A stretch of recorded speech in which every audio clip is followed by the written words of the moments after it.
He's been great from behind the arc. Look at his numbers from a year ago, and that's through a lot of hard work, according to Bob Hoffman, Dubba Eslick, and the staff at Mercer. He had 23 in the first meeting against Samford, and again 11 tonight, so obviously loves playing these Bulldogs.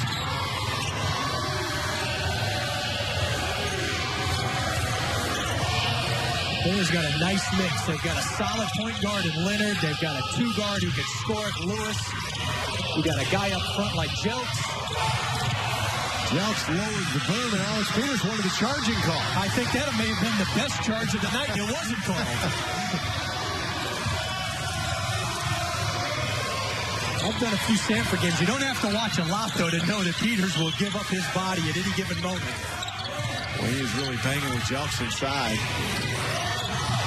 That's getting really physical inside the paint.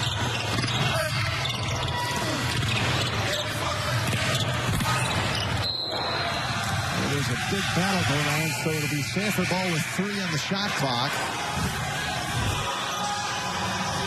See Lewis right there, give it up. Yeah, I thought that was a charge. He was outside the restricted arc. Feet were on the ground. So Walker back in for Peters for Samford. They've reset the shot clock now to 30. I don't think the ball hit the rim. They must have said that there was possession the other way. I think that's what Bob Hoffman's talking to Brent Hampton about. A little difference between 3 and 30 on the clock. Doesn't matter. There's the steal. Lewis continues to have a big night. He gets fouled. He'll go to the line for 2. Darius Jones-Gibson called for the foul. Well, Lewis will get credit for that steal, but give his teammates credit for defending the out-of-bounds situation where he could come up with a steal. That's what Jones-Gibson was kind of talking to his teammates about. Throw it a little deeper in the backcourt. So 2 fouls on Jones-Gibson.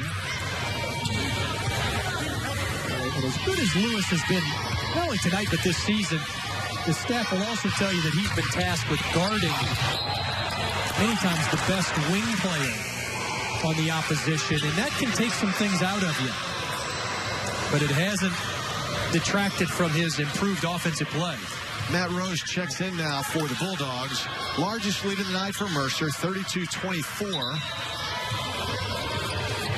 Certainly not do or die, but it's a 3-minute stretch that Samford really needs to play well. Jelks trying to shuffle his feet with no whistle, and here comes Samford looking to run.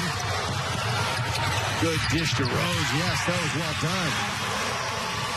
Credit Rose for getting out, too. He could have laid back a little bit. He created that 2-on-1 for what was a 1-on-1.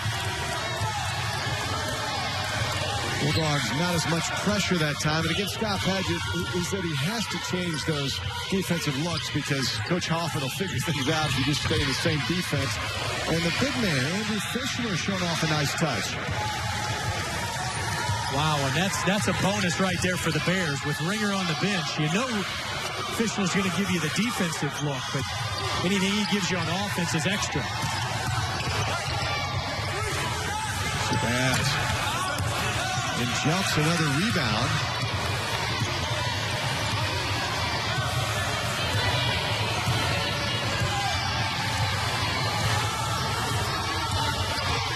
Stefan Jelks looks like he's running on empty, or at least close to it.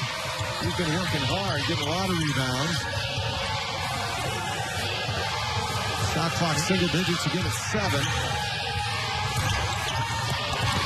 Nice defensive possession by Samford that time. They just kind of dug in. Now they got to do something at the offensive end. Oh, that was a nice drive. Darius Jones-Gibson. If they can string together a couple of defensive stops here, start feeling better about themselves again, try to close this 6-point deficit.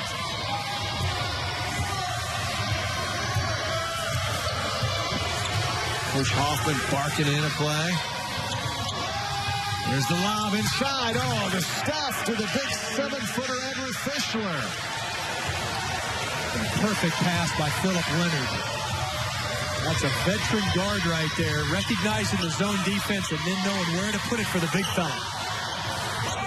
I think that play was called the hammer. I heard Coach yell out hammer, and he hammered him home. Another block by Fischler. That's 3 for the big man. Well, there's been no drop with Ringer going out and Fischler coming in. Fischler has been playing a few more minutes now as of late, and you can see why. Kind of 3-man by committee. They would be Lawrence Brown, Nicholas Nye, or Andrew Fischler. It'll be Samford basketball. Again, just 23.6 seconds to play in this first half here in Birmingham.